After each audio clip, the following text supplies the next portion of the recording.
hope this weather holds out because I think we got a good shot to start either first or second, which we would anyway. So I got ran over. Framey just about ran over all of us. But no, like I was saying, we can start in the top three. That'd be fine. Look at Turner. The word dramatic comes from his car owner, Ricky Hendrick, who said it's going to be a dramatic change in the weather. I think he's right. Look what's chasing. Right. Just when you think you've seen it all. Let's cover up. Look what's chasing Todd Szegedy around the racetrack. I wonder what was going through Todd's mind when he looked up and saw that big orange thing coming at him. Look at that. I don't think I've ever seen anything like this happen before. Well, now I know what Joliet, Jake, and Elle would have been up to. Watch this. Bet you've never seen that. Yeah, I mean, I'm like you, Mike. I feel like they owe Todd Szegedy a rerun here. Yeah, that's a different one, and that got taken out over the spectator area. A lot of winds advancing with this front. That is someone's shoe. And then here comes Danica. And bam, drop kicks it. And here's Danica's radio. That I hit. Okay. See that? Window gets open because she carried too much speed into the corner. She was able to hold on to the spot, though, and it looks like there's no serious damage. Something's wrong with my steering. Yeah, she is becoming preoccupied with things. Now, we were talking about how eventful the laps have been. The shoe wasn't the last of it. While we were in commercial break, let's go back and show you what happened here. And you think this might be a bracket that held some of the weight into the car? Yeah, so we'll hear Tony Eury Jr. comment about the tungsten rattling in the car. This is a bracket. Yeah, I think it's a cover. I think it's a cover, but it doesn't hold the ballast in the car. Danica Patrick back on pit road. We've had time to look at the video. What came out of this car was the wedge that sits on the truck arm, and what it does is establish the pinion angle in these cars. In March, we had battery packing all over the track. This is not litter from the grandstand. I don't think Slugger Labby is going to be really happy because I think what this is the notebook that was laying, I think, on the trunk of the 27 car, Paul Menard. Oh, yeah, there it is. And that's Slugger Labby's notes scattered, well, all the way around the racetrack. Is that Slugger hiding from us right there? And there it goes. There it goes. It was just sitting up there on the deck lid, just pretty as you please, till he came off the corner. Well, Matt Kenseth found some of those notes right there. Watch this. Yeah. Watch it stick to the grill here. So Bam. if the 27 car is watching our broadcast, if you'll go down to Matt Kenseth, you'll at least find 2 pages of the notes. There's Slugger right there. Yeah. You know you've had a bad day when that happens. Emotions going back and forth, Mike, on the last stop. The concern went away because they told Brian Vickers they did indeed have a loose left rear wheel. And he just hit the wall. He just hit the wall hard, Matt. And Around goes Gilliland. And everybody else gets on the brakes. I think they're running over parts over there. I see parts flying everywhere. And a wheel goes over the fence into a camper area. See what happens here. Yeah, you see the center of the tire, the wheel is gone. Well, the only way we're going to find out, we're going to have to go over to the infield and dig it out of that camper tent that it went over into. Man, look at the guys. And it did bounce off the hood of Gilliland's car. It's still going. Photographers scramble.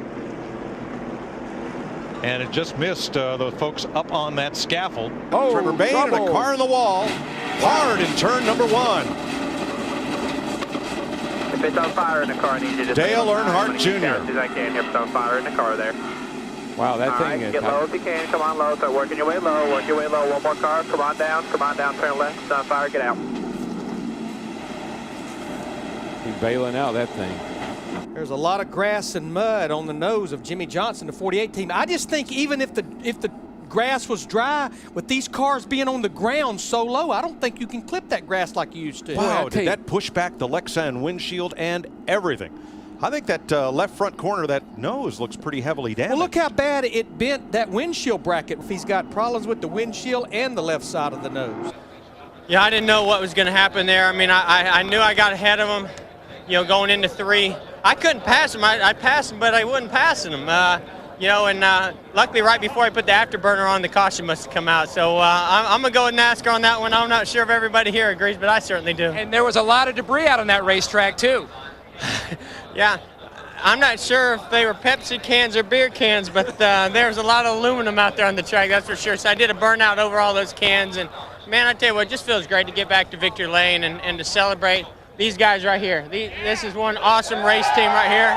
Hendrick Motorsports, their whole entire organization, Robbie Loomis, Brian Weitzel. It's a phenomenal day for us. Man, I hate to say it, but this looks like a fraternity stunt. Looks like toilet paper everywhere. Well, it's definitely paper. I still have not figured out I haven't figured out that 30 deal yet. Well, let's watch from behind Clint Boyer's car.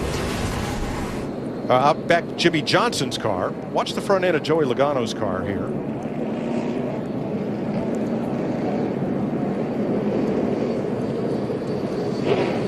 Wow, he ran over something. And that was yellow, and whatever that track worker picked up was yellow when he picked it up on the back straightaway. Yeah, but what was when the 30 was going down into 3 back there? I mean, all that white paper we see there, where did that come from?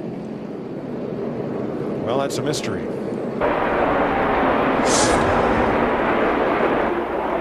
Caution for debris on the racetrack. Yeah. I'll tell you one thing, it's going to take a while. I believe the answer to that would be, Wally, everywhere. Everywhere. Race to the paper chase. Man, oh man. Well, NASCAR looking and saying, all right, this is getting to be a problem here, so let's try and do something about it. The wind is blowing around so much. Might be a temporary fix, but we'll see. There he goes. There it is. That's today's sports page. So a little wind kicking up here at California, and messing with some of the race cars where trash on the grills is concerned. Caution flag is out. This is the 5th one of the race. Jeff Burton in the 31 car. Yep. There were. Oh, that's not good. Birds on the racetrack, and not a good situation. But Jeff Burton down there making the pass, and they picked a bad spot to rest. Somebody forgot to tell those birds we were going green.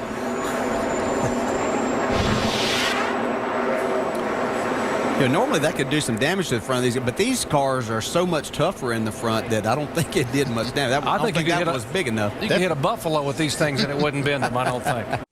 This 91 extravaganza, a seagull that flies into the left front end of Dale Earnhardt's Chevy Lumina. He doesn't get to see the end of the race. He implemented a specialized team, completely dedicated to restrictor plate racing. Less than a dozen people. Oh, and we've got trouble on the track, and it's Kyle Busch upside down. Big time crash. Kyle Busch goes upside down and rolls down across on his roof here on lap 26. Cars comes back over, and now side over side barrel rolls. And comes to rest on its wheels. As we watch this, it looked like that maybe they all started stacking up. It's hard to say that, you know, Tony Stewart wasn't getting some help from behind him, maybe even further back than right behind him. Like they were all just kind of stacking up. Yeah. Can you believe it, folks? Objects thrown out of the grandstand that has struck a couple of the cars up front. The last time by before the caution came out, Earnhardt said at least a couple of cans struck the side of his car down toward entering turn 1. There are the safety crews out on the racetrack picking up the cans that have been thrown from the grandstand, and that is absolutely unbelievable. Somebody sliding way up there. Denny Hamlin going wide off the corner. Led a bunch of laps here a year ago. And he's got an issue. There goes the carcass off the 11 car and right in the grill of Earnhardt and the 48 car, Jimmy Johnson. Both Hendrick cars hit him. Ran over that station. And it's going to be interesting to see if they come in and check that. You see it come off right here. And that doesn't look like much, but that thing weighs a few pounds, and when you're going that fast. These are radial tires. Okay, so it's a complete steel welded radial tire. It's a carcass. Now, these guys with these tapered spacers, they really think that they have to get after it really hard, and sometimes you spin the tires on the start. Yeah, we see this T-shirt being thrown. They were throwing them up into the stands to the fans. I guess somebody didn't want that one. Here's the reason the yellow flag is out. Watch Jeremy Clements, top line. You were car, good with that telestrator. There you know go, that, Brad? Man, it just disintegrated. I don't know. What happened, Brad? Air got underneath the front side of that hood and just peeled it right off. A lot of times what happens here at Daytona and Talladega is you see cars push each other and they break the bumper and the hood bars out. So I think you might be able to see that right here. Right? See how the splitter is flapping right through there? Bad. If you watch the hood come off here, it knocks the roof flap off of it too. As soon as it goes up, boom, boom. There goes the roof flap. So my guess is from pushing back and forth, it probably fatigued it, broke it, and here's what happens. So.